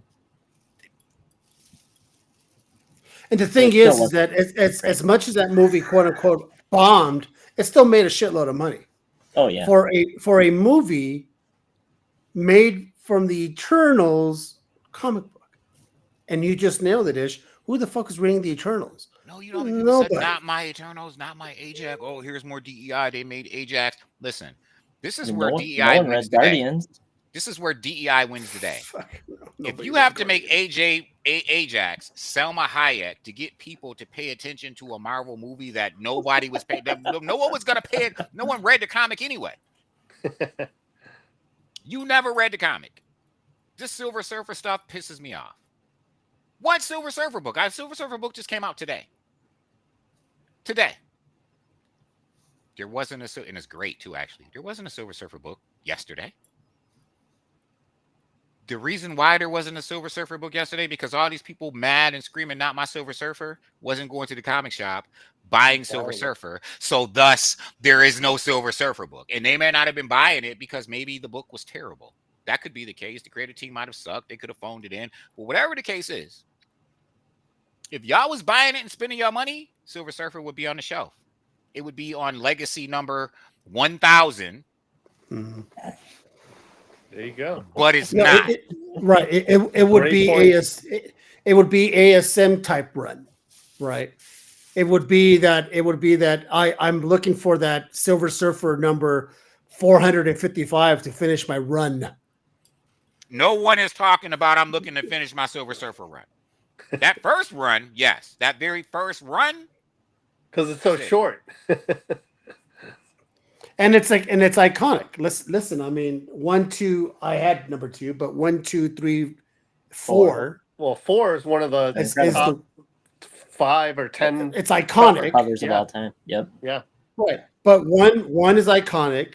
2 is one that nobody really wanted because you want the first appearance of that one alien. 3, Mephisto. 4, and then 4 is the iconic. And other than that, there's a couple iconic little covers here and there, but it's interesting that I did it. Wow, look at you, Billy.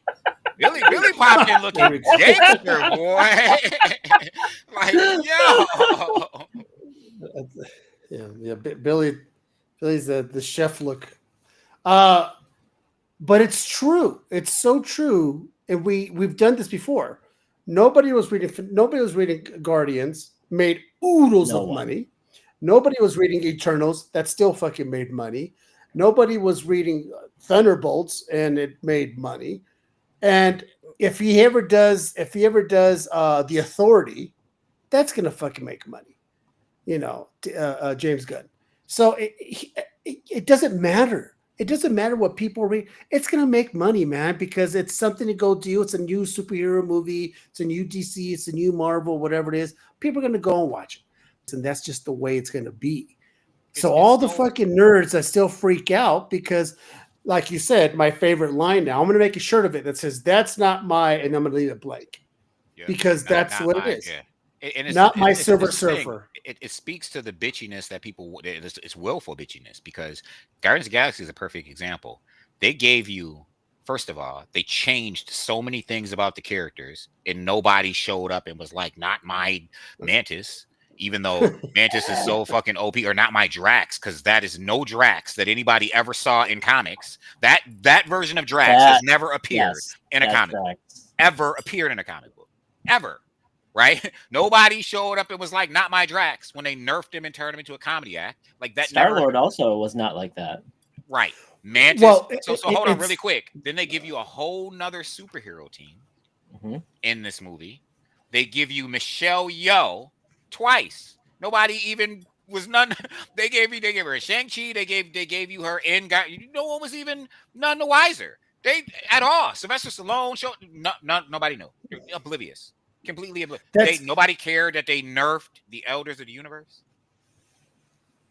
The Sylvester Stallone. They only cared when Adam Warlock showed up, and Adam Warlock was different than what Adam Warlock showed up twice too. By the way, the first time as a cocoon, and then they retconned that.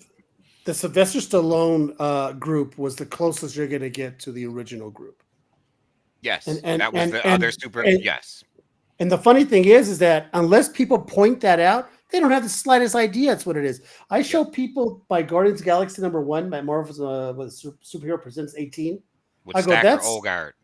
I go, that's the original. That's what they look like, and they're like, "What do you mean?" I'm like, "That's the original Guardians of the Galaxy." Guardians. And I go, "See above me? That's the actual Star-Lord." What do you mean? He doesn't look like that in the movies. I know, fool. I'm just telling you that they changed stuff. Now, it would be interesting if he did wear that whole getup with the goggles and all that shit. People would still accept it, and they wouldn't be like. Yondu wasn't blue. Ain't nobody say not my Yondu. Yeah, he was orange. He wasn't orange. He was old boy from Walking Dead. He was. What you mean orange? He wasn't orange. No, I'm talking about the cover. He's like an orange cover. He's like an orange color. No, he's blue. He's blue with orange red hair. No. I'm looking at it right now. Fool, he has a fin. He has the whole thing going on. Oh, on the original. Yeah. Yes, before he became blue. Yes. Before he turned into blue skin. Okay. Yeah, before it turned into a blue meanie. What I'm trying to say, none of that in the movies. What I'm trying to say, that's my whole point of this, is that they could do whatever they fucking want with characters, and people are just going to eat it up, and they won't care. It's the 20% of the comic book readers that go, There's not really like that. It, Chris Pratt isn't. That's not my Star Lord. You actually had a Star Lord. You're trying to tell me you once you held that Star Lord so close to your chest that when Chris Pratt came out, you said that's not my Star Lord. You know, they're gonna So do a brute force movie, and people, that's not my brute force. that's not my brute force. Oh my god. Yo, that's not my brute force. It was nobody's brute force. Nobody read that's not my Darkhawk. Stop it. So, Yo, so I'm stop. waiting. I'm waiting to see what's when the you next one. can't do that with something, instead they just go, "Oh, that looks like crap," i.e., Ironheart.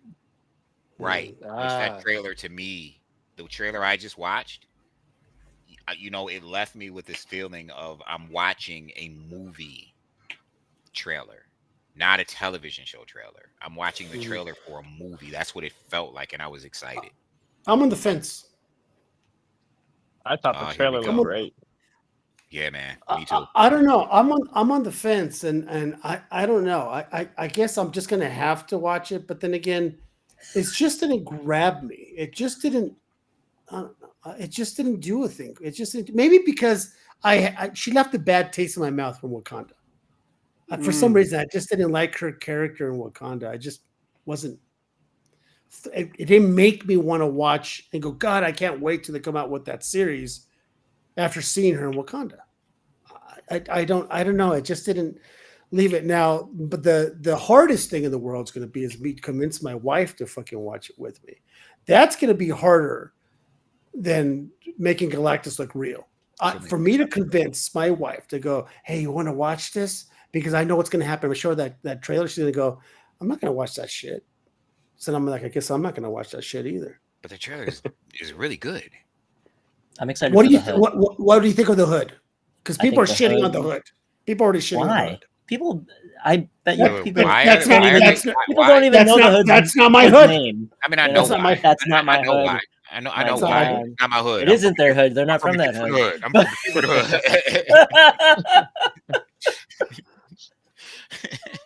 Hood. What's his Great powers? Street.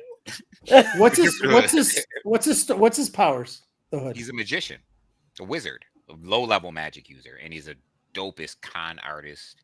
Yo, he be conning his way into leaderships of like groups he ain't have no business being on. Like real, you have no business being with this team, but you done conjure your way ends to up leading leadership of everything. Like all everything. I mean everything. Yeah, he's probably the most powerful lower level villain that could. It's like if it was wrestling. Like he's the best intercontinental champion ever. You know what I mean?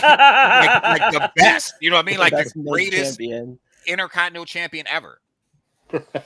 Is he? And he's a relatively new character, so he's like early 2000s. Right? Yeah, I used to have his first appearance, and he has a magical cloak. $5. It's a good book. That's a low print. It's a magical cloak. You know what? There's a couple of brawls. Bringing Mephisto. Oh yeah, he's there. Imagine they bring Mephisto in Ironheart. Wouldn't that be funniest? Out of all the shows, he comes out in Ironheart. Oh my God. No. That would be the shit. That would be the funniest shit. But why not? Because I don't think it's gonna do well. Mephisto and Ironheart? No, fool. I don't think Ironheart's gonna do well. Can we get some insight as to why? I just don't. It's call it a Caesar feeling. I don't know what to tell you. My balls tingle. I don't know what it is. I just don't have. I just have a suspicion that it's just not going to do that well. I'm glad you have that suspicion. Actually, well, why? I was not excited before the trailer came out. The trailer looks good. It looks. Are we talking about the newest? No, there's a new trailer that came out, right? See, I haven't seen the newest trailer. Okay, I might have to check it's like, listen, what's so exciting about it that separates it from me from other Marvel TV shows is it has a movie trailer feel. I feel like I'm getting a movie broken down into 6 episodes because that trailer. Well, they've been working on it for 5 years, so it better be good. Yeah, it's a strong trailer. They've had time. Yeah. Interesting. Well, it's got to be better than that stupid Deadpool Wolverine movie. What's wrong with Deadpool Wolverine? I just want to see if Caesar has something to say. I'm trying to chat. Just a taste check here. Trying I to see if his enjoyed balls are Deadpool. tingling. Right. Either I have to go to the doctor, either one or the other. But the thing is that I didn't mind. Actually, it's kind of fun. It was just useless gibberish. Wolverine Deadpool. It was a sit back and you just enjoyed it. You just went for the ride, man. I didn't. I think it set up some pretty cool possibilities for the MCU. I think that was the best thing, the best takeaway from it. I liked the movie quite a bit, but I think it was the best takeaway was that it set up some good possibilities long term for the MCU. You know, one of the most disappointing news that kind of hit me of late is I kind of was looking forward to see what they were going to do with the new Blade. I really was. I was kind of looking forward to see what route, how they're going to approach it with the new special effects, with the way we do now.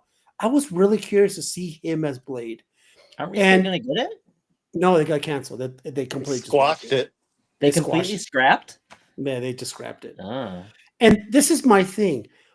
How bad is it when you have a movie, when you have a production company that puts out the Thunderbolts, that puts out the Eternals, and you're going to scrap Blade completely?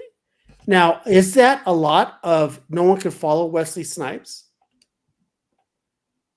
I think there must have been like creative differences on what you try and tell me out of all of Hollywood, you can't find someone. Yeah. You can't find someone who's going to be on board and go, I see your direction. I'm going to make it, and we're going to get there, and it's going to be badass. You trying to tell me? So it's interesting though, because from what I understand, one of the actors, the main actor, was saying that before they did the rewrites, his issue was, you got to keep in mind, a big name actor, the black guy, I can't remember his name on top of my head, had left. Mustafa Ali. Yes. Ali, yeah. No. Marshall Ali, but not him. Marshall Ali. The other one, the black guy, who played he was in Gone in 60 Seconds. Anyway, he left, but older actor, very good actor.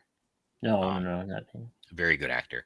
But Marshall Ali said before the rewrites, like the movie wasn't even going to be really about Blade.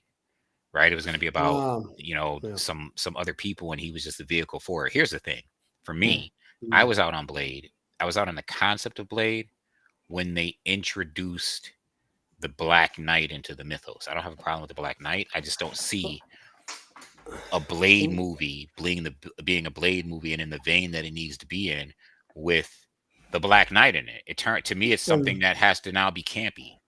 Versus, you know what I mean? It's definitely can't be dark and go into that area where, you're going to introduce some Midnight Sun stuff and you have the Black Knight running around, which changes it to something different based on who that character is. Like he's not, unless they wrote it differently, he's not someone who runs around that corner of the Marvel Universe, or you can even imagine in that corner of the Marvel Universe. You can't even imagine him with the Marvel Knights. Dane Whitman. I mean, right now he doesn't even appear in any Marvel comic at all because he's just such a useless, pointless, non-exciting character. Like, I don't remember the last time Dane Whitman was mentioned in a comic book. I like the Black Knight, but then again, I like that character because I like knights and stuff like that. The last Black Knight series moved away from Dane Whitman too. Yeah, it did. Gave the powers to, I forgot, some girl. Oh, of course. All right, guys. Listen, I want to use the last 20 minutes of this show or so to pump up my homeboy here, Andrew. So many of you guys don't know, other than Andrew being the guy, one of the guys behind Comic Capsule, right? Oh, we just talked about Comic Capsule. Look at that. Comic Capsule. Yeah, look at that. I got mine on my wall too. Yeah, nice. There you go. If once again, I'm going to just kind of quickly talk about it. If you want to display your raw books and don't want to get a slab, very simple. Look at that. You just crack it open. You can put the whole bag and board in there. This is a modern book. He also has silver and some magazine ones, right? Not like this, but they're like sleeves, we have right? capes. So they're basically clear boards. You can put in front and back. Yeah. And once I get mine, because Andrew's going to send me some, I'm going to display it. We're going to pimp it next time we have a show. Nice. But this is the thing, guys. This guy not only is he that, but he's also a very, very, very good. Not good. He's an awesome What is sculpture? Sculptist? Sculptor. Sculpture. TOR. Sculptor. Sweet Caesar. And so I'm going to set this up here, Andrew. So by all means, I'm going to put you up here because it's your time. Tell everybody what are you unveiling? Let me go. So the past year and a half, I've been working on a Dr. Martin Luther King Jr. Sculpture.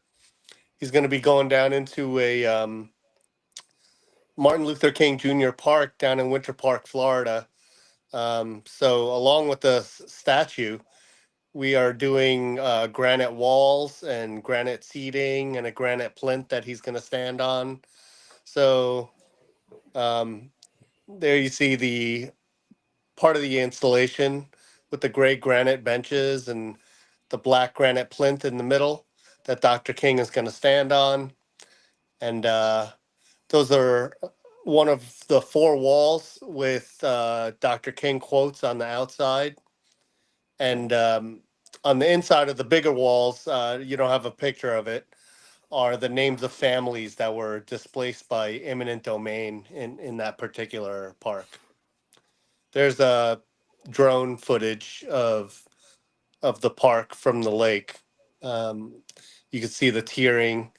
That's the granite hasn't been installed yet, and the landscape is not there. So pretty cool. That's me and in the Bronze Foundry, along with all the stakeholders that were part of the selection committee that selected me for this project.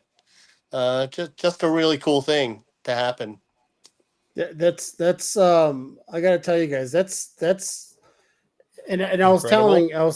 I was telling Andrew that whenever you could create something and something as monumental as that, and it's such a positive figure, and to put it in such a beautiful location for everyone to see for generations to come, that's a pretty big thing.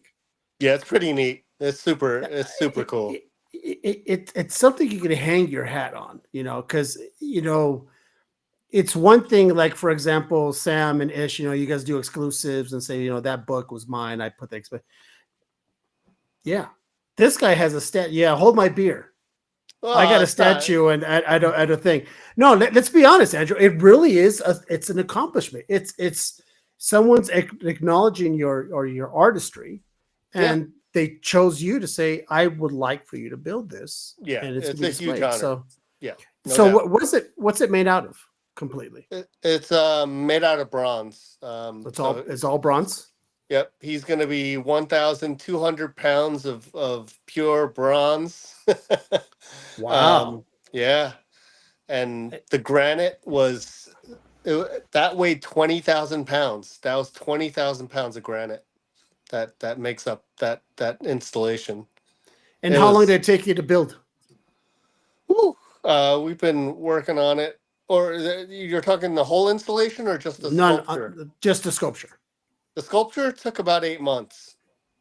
Wow. What's your process? So, because bronze casting is crazy. Yeah, it's a multi-step process. So basically, you make the figure in a clay. So I work in an oil-based clay. So this type of clay never dries, and then it goes to the next step of making a mold of it, which captures all the details. And then within that mold, I'm simplifying everything here, but within that mold, that's where they pour the bronze into, because there's a negative in there, and they have to make that positive again, and it's an exact replica of the clay. That's incredible. How long have you been sculpting for? I've been sculpting for about 15 years. I started taking classes down in New York City at a place called the Art Students League. And from there, I just, quickly ascended to working on small commissions. And now this is my biggest commission. So, Oh, That's yeah. so you've incredible. only been doing it. So, but you were artistically talented prior to that, right? I like to like doodle, like from a very young age when I first got into comic books. I like to copy, like John Byrne, and he's my OG like favorite artist. And yeah, I would doodle, and I had some talent. So, out of curiosity, so when you said that you made a mold, obviously you made it out of clay, then you made a mold, and then you filled the mold with bronze. So you essentially Yep. have two statues. Yes. So the clay one is like you keep that. So that one, it's already broken down. So the beauty about Mm. this clay is like you could reuse the clay because it never dries. Mhm. So Huh. picture like 800 pounds of clay up on this, armature that makes up all these features. It's kind of hard to keep the clay from getting damaged and from, falling off. So, just reuse it. And Wow. and storing a 9-foot clay figure is really tough. I was gonna say, Like Listen, I'm so calling up the just Smithsonian, and I'm like, listen, Right. listen, this is the It's original like making. mold. well, You know what I mean? back yeah, in It's like yeah. making a college, I used gum. to do sculptures, but it was mold making was small stuff. So, Yeah. what do you do to make a mold of something so large? The process has to be crazy. It's It's 9 feet. it's actually easier. So you'd be Huh. shocked. Like all the like so just to bring it back into comic related stuff, all the sideshow stuff and all those statues that you see, um, now they're being replaced by 3D printing. But back in the Mm. day when like Randy Bowen was real popular, and they were hand sculpting that stuff, and making molds of those like is really tough because those um especially the real dynamic poses and Mm. like a lot of undercuts, Small so you have to pieces. make, yep, you have to make a lot of small windows of the molds. So in fact, a bigger mold is actually easier because it's like you're just pulling off huge sheets of of mold, whereas like Mm. a small Spider-Man in like an ASM 300 cover position, is really tough because Mm. you have to make all these windows of mold. So explain this picture. So I had a table at Huntsville Expo in April, and I was starting to do it's called a bas relief. So a bas relief is like a very thin sculpture. So I wanted to recreate Teenage Mutant Ninja Turtles #1, the iconic skyline scene of the four turtles. And I wanted it to get it signed by Eastman. He was going to be appearing at this con. And I saw him walking by, and I was like, "Hey, Mr. Eastman, would you mind signing this for me?" And he's like, "Oh man, that's the cover." And I was like, "Yeah." And he's like, "Oh, this is gonna be really cool when it's done." And I was like, "Yeah, I can't wait to show you." And this is the finished in clay. So Wow. it was a lot of fun to work on. He got a huge kick out of it. Oh, Did you that's And you awesome. should send him. Too bad you should get him, like, find a way to send him not send him for the keep, but send a picture of the final product so he can see what you were working on. I would love to. I want to make castings of this, and actually, his agent was super sweet, and she loved. So we make what's called a comic cape, which is basically a clear backing board for all intents and purposes, which that you could use in the front or the back of a comic. That's UV protected. And anyway, that's my long way of saying that we made one specifically for the size of the Ninja Turtles books. I don't know if you guys are familiar with that book, but it's It's very bigger. unique in its size. So when I showed it to Eastman and his agent, they were like, "Wait a minute! So you're saying that this fits Turtles comics?" And I was like, "Yeah, we made it specifically for your books," and they were super shocked and happy about that. So, yeah. Well, we'll see what happens. If I could get in touch with them, it would be neat. That's kind of a cool thing to. I mean, It's unique. Let's be honest, gentlemen. None of us have seen something like that before, right? I mean, I could easily say I appreciate art. I'm not a turtle fan. Doesn't appreciate the words, but the art. But I appreciate the art, but I don't appreciate the words. Yeah, that's funny. And it's really love virgin covers. You know what? I that's why you think. Why do you think the first Snake Eyes is my favorite book? Snake Eyes. Yeah, you don't need to read anything. It's the silent. Oh, it's the best book I've ever read. To be honest, you used to like those when you were a kid. You like those flip books where you just and it just showed you and it moved animation. Yeah, you know it, and you're done with it in 5 seconds. And I'm good. I'm good to go. You know. So so listen, guys. Rick, it's there's always something to talk about, even when you don't think there's something to talk about. There's always something to talk about. But it feels like in this community that we live in, there's always some stupid shit coming up.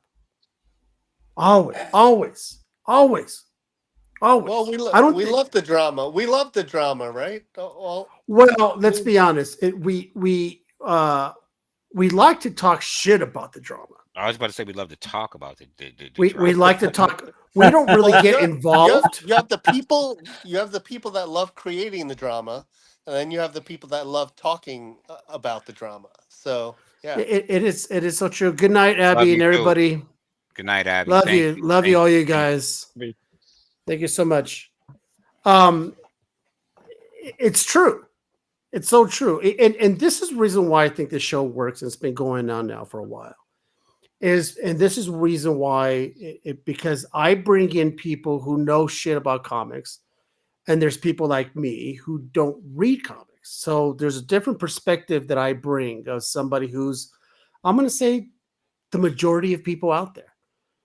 Yeah, let's be honest. I am the majority. I'm just that person who loves these movies, who doesn't know shit about the stories, don't care, and I go watch the movies. And not that I take those movies for gospel, because I know for a fact that it's going to be different from the comic books. I kind of already know that, right? But the majority of people out there don't, and they do take those movies from gospel until one day they bump into that geeky ass dude, and it might be the boyfriend or the girlfriend, and he's the one looking over to her and going, "It's not like that in the comic books."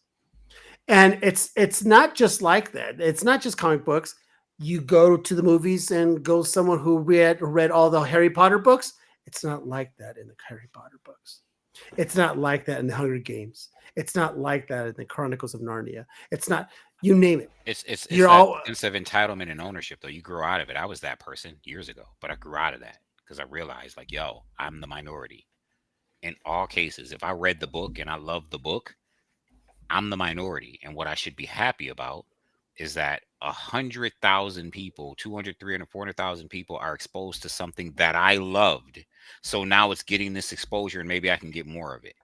You know what I mean? Because I loved it, and you know what I mean? I'm willing to, it's not mine, but I'm glad you discovered it. You know what I mean? And it's like, yo, because I was that person years ago. When Marvel first came out, I was sat in Star Wars movies, yo, this didn't happen this way. And it's like, yo, I'm the minority.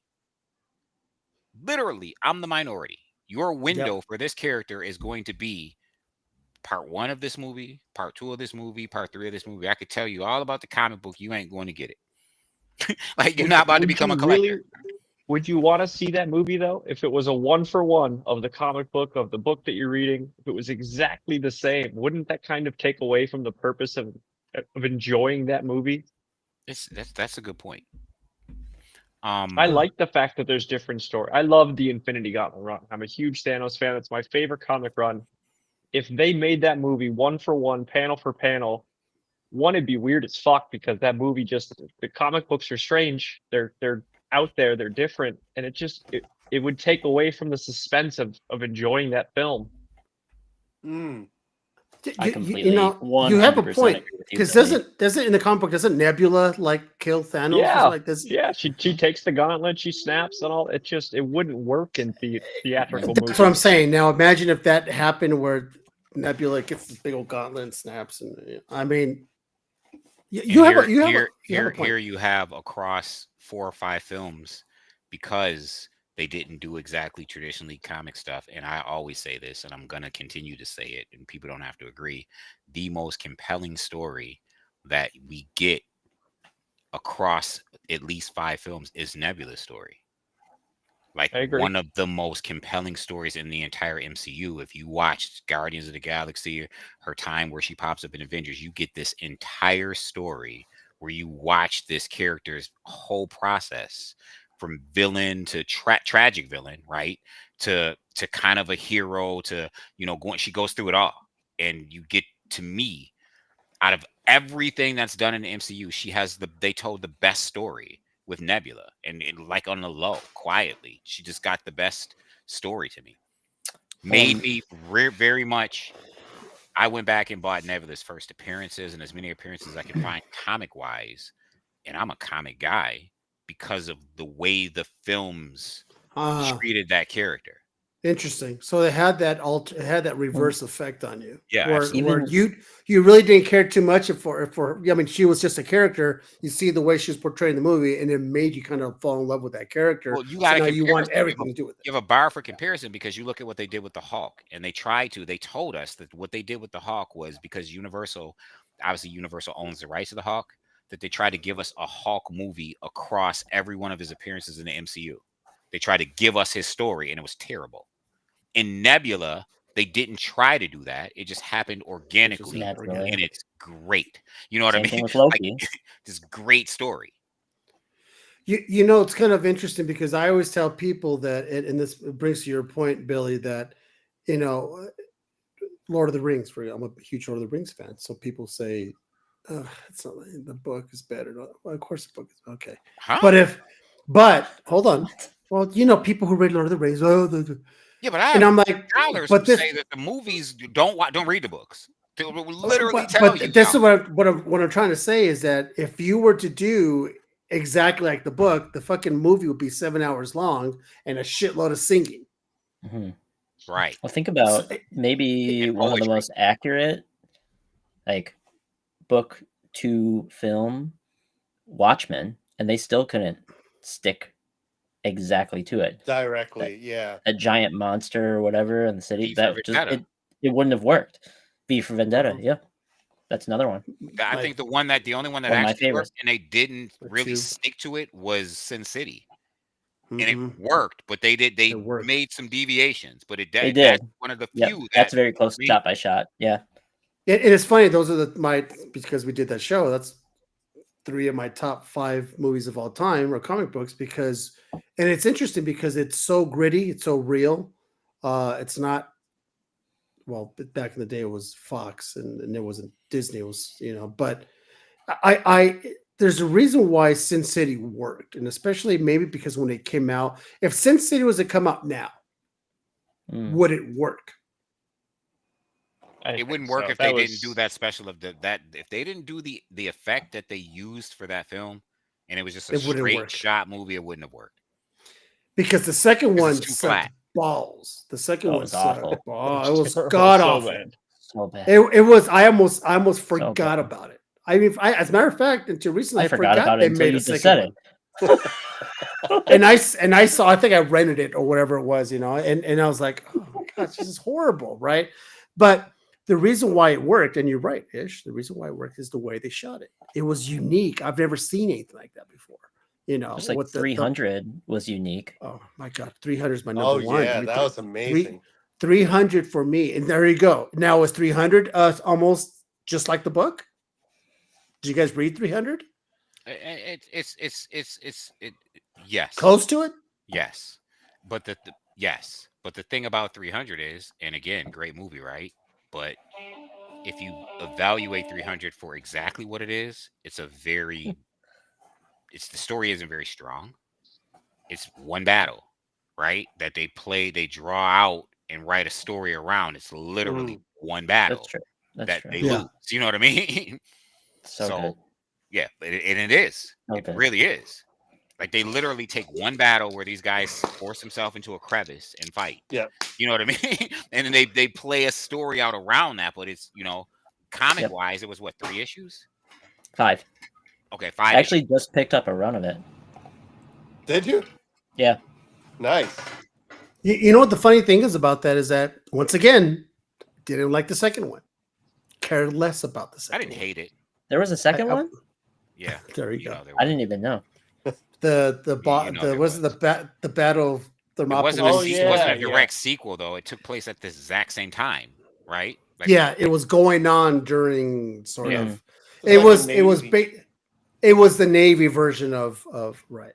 You know, but Is the that crew from original that. comic run worth anything? I think it's like a $40-$50 run. yeah. Oh, all right. No, I mean number one is like $40. Okay. It's a cool run. It's really good. All that Frank Miller stuff that was. There's a lot of stuff that like in that vein that I think people sleep on, like 30 Days of Night. Oh, dear Terrible God. movie. Good luck 300, finding that book. 30 Days a Night. 30 Days a Night. The Yeah, actual I mean, the the first, mo- the first movie one that wasn't- was like spiral bound. Yeah, man. Impossible. Yep. The Wow. movie wasn't like, but Yeah, it was like a spiral notebook bound issue 1 comic. It's absolutely insane. You know, it's kind of funny. Is this? I'm trying. I'm slowly getting rid of my CBCS books, and I always forget I have this one. But You still have them comes. Huh? What's that? You still have My Kingdom Comes. No, I still have My Kingdom Comes. Correct. All right, everybody. It's about that time. We're going to go around. You know what? I'm always going to go with Billy first because Billy doesn't have anything to plug, but he does. He does have a restaurant. Come on, Billy. You got to at least plug the restaurant. All right. So, go ahead. North Italia in Nashville, Tennessee. We currently have 56 locations countrywide. So if you are near one, give me a call, man. I'd love to hook you guys up. I'd love to meet you guys in person. We're getting close to con season, so that could be a real possibility here in the near future. What? That's super cool. I'm in Huntsville, Alabama, which is only like an hour and a half away from Nashville. So we also have one in Birmingham. We have 2 in Atlanta as well. Oh, open one up in Huntsville. It's quite possible. We're doing a lot of secondary markets right now, so it's quite possible. Yeah, that's awesome. Congratulations. Thank you. Yeah, Billy's been around for a while. As a matter of fact, Billy, remind me something. We might be doing a charity, a draw charity soon for the Voices Against Cancer, and bring in some artists in and do some live drawings. You guys actually do some auctions. Unfortunately, the Turtles book I got from Aaron last auction got stolen out of the mailroom, so I never actually got it. What? You're kidding me? I just talked to Aaron last week about it. It got taken. From where? From my mailroom. Wow. And there's no cameras, no nothing? What nothing? I mean, I don't even know when it arrived. It's been here since January, so CG said. So tough break on that one, but we'll just have to do it again. Aaron Bartley? Wow. Yeah. We did it. We did one, and he did a Turtles. Is that what he said? Yeah, it was Turtle. Yeah, and he bid it, auction, and everything going to a good cause, and they fucking got stolen. You have a mailroom? Yeah, I live in an apartment complex. Oh, okay. Oh man, that's so beat. Oh man, that breaks my heart. At least it was for charity. Yeah, it was for charity. Do you have a cert? It was CGC graded, right? Do you have a cert number on it? He might. I never saw anything from it. He submitted it for me. Got it. Because at least we could like keep an eye out on eBay or whatnot for. I mean, it's a one of one piece. Number. It's a one of one piece. Yeah. It's an Aaron Bartling. People keep an eye out for it. There's been miracles that have happened. Wow. That's a good point. Actually, I got to pull up the video when he did it live and get some pictures out there. Yeah, it's on YouTube, so you could probably grab it there. Yeah, the thing is too is that once we do it again, well, I'm gonna ask Aaron to come back and maybe you have a second redemption and there you go. Love stuff. it. This time you have to fucking go pick it up in person. All right, Sam, what do you got going on, pal? What is up, everybody? Thank you, Caesar, for inviting me back. I absolutely love these sessions when I can be a part of them. You can follow me on Instagram, Comic Sam Collects. I'm streaming weekly on Whatnot, selling some great books. vintage, modern, slabs, a little bit of everything. You can find me at Comic Sam on there. And then we've got, I'm sure Ish will go into it, but we've got Iconic Con coming up, and we'll be live streaming and doing some sales directly from that show. So that's going to be fun. That will be June 29th. So that'll be a blast. Don't you have some whatnot stuff? Oh yeah, I said whatnot. Oh, you did? All right. I don't Yep. pay attention. Oh, and then for those of you who don't know, if you're an Amazon Prime member, they sent out some information about getting early tickets to Superman today. So if you didn't do that, make sure you go do that. Yeah, July 7th, you got to view. Yeah, like 3 days early or something like that. Mm-hmm. I could wait. I mean, listen, I'm gonna go watch it. I'm gonna drag the wife to go watch it, but I think I could fucking wait. I'm perfectly fine. All right, Andrew. Once again, man, go ahead and pump your stuff again. Yeah, so we have some cool stuff coming down the pipeline for comic capsule related stuff. Maybe I'll come on the show again when those things are imminent.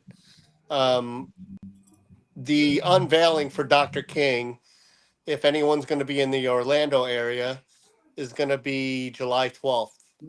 It's going to be in Winter Park, Florida. So if you're around, would love for you to be there. 9 a.m. July 12th. And thanks. Nice seeing you guys. Caesar, of course, always. And Ish, great talking to a fellow Buffalo Bills fan. Go Bills. And Billy. Go Bills. Bill is like, I got your bills right here, man. Billy, you're outnumbered. We got Andrew, who's a Bills fan, and Sam and I, who are both here in Buffalo. I can't talk shit, man. I'm a Cowboys fan. Y'all got I me. grew up. well, you guys beat us. You can talk from the 90s. I grew up Cowboys. Exactly. Big Cowboys fan. Yo, so first of all, shout out to everyone here in the room. Shout out to everyone that always tunes in every week and hangs out with us on the Comic Menu podcast. Appreciate this cast. Appreciate being. Thank you to Andrew, Sam, Caesar. Every week, give me another reason not to call ICE. So. Wow. That's a good one. You know what? I'm gonna give props to this brother right here because that was all right. that was all right. It gives me another reason not to call ICE. Wow. No, he started it off with this is the diversity show, so I figured I'd too soon, my brother. Too soon, man. So that having been said, listen, y'all can find me at ishue.x on Instagram or Comic Sense on Instagram, Comic Sense on Facebook, Comic Sense on Comic Sense group and page on Facebook, COMIXSENSE. We are the Robin Hoods of the unfair market. We pride ourselves in bringing the best value on the unfair market, period, point and blank. We are doing an Iconicon coming up June 29th. It is our first ever Comic-Con in Western New York, first of many, because we want the East Coast, period. We want the East Coast. So doing an Iconicon. So you're going to tune into that because we're going to be streaming live from that. So you can tune into that. You can find it on our page. Comic Sam's a partner in that. Who else are partners? Pressing Matters LLC and Worth About Comics. You can find Comic Sense on Whatnot as well. Listen, I'm doing an exclusive cover from an Image comic. It's dropping. We'll be letting you know soon. We can't say anything about it because Image is just ridiculous with that. So, but when we can, we will. It's going to be fire. We have the best cover of a dope book. You will see very soon. Lastly, I want to say, if y'all tune into this show every week, if y'all love the content that the Comic Menu podcast is putting out every week, and they've been putting this out consistently, one of the most consistent comic shows on social media. They've been doing this for like 2 years straight without fail every week. I know Caesar needed a break the week before last. It's okay because he's every week without fail. And if you are tuning in every week, if you are getting anything from this motley crew, please go over to the YouTube page, click play for like 3 seconds, give it a thumbs up, give it a thumbs down. do something to show appreciation, keep them in the algorithm, help them to continue to grow. I mean, it takes a little to do a lot. A little does a lot, and they're here every week. Whether you tune in, whether you don't tune in, they're here. So I want to give Caesar props for that. I want to give Dell props for that. Thank you for allowing us all to come together to politic with really, really dope people. Appreciate you, man. Thank you. You got it. So that being said, next week, if I remember correctly, we have booked my buddies. Peach. As a matter of fact, Ish. Next week, I'm just telling you what. So we got. It's gonna be the Golden Age show. Oh, pre-code. No, next week. I missed the last one. Oh, you missed last. That's right. So this week, next week, we're gonna bring Code Blue Comics from Instagram, and my buddy Jason, Crime City Comics, are gonna come on, and it's our it feels like bi-monthly, our pre-code golden era show, and they have the knowledge. If you don't know anything about pre-code or golden, show up next week. You're going to get a lesson, because these guys have the stuff that's the history. That's what made this what it is today, to be honest with you. Right. So tune in next week. Ish will be here. I'll bring in Dan, and I'll bring another fan who's also part of the pre-code as well. And then on the 24th, I'm going to try to reschedule the guy who dropped out today. I love the guy, and he was going to be a secret guest, but we're going to try to push him over to the 24th, and we'll see about that. So other than that, you know where to find me on the Instagrams. I'm not on there as much, but you know what? I still do some content here and there. Once Itch send me some stuff so I could do the Iconicon this week. The Iconicon coming soon. Fucking idiot. That made my balls tingle. Did that make your balls tingle? It's because you have the mic right next to it. It's great. Howard Stern. That's good. Yeah, that's right. Attaboy, Billy. Did we just become best friends? All right, guys. So once again, appreciate you guys for joining in, and hey, we'll see you guys next week.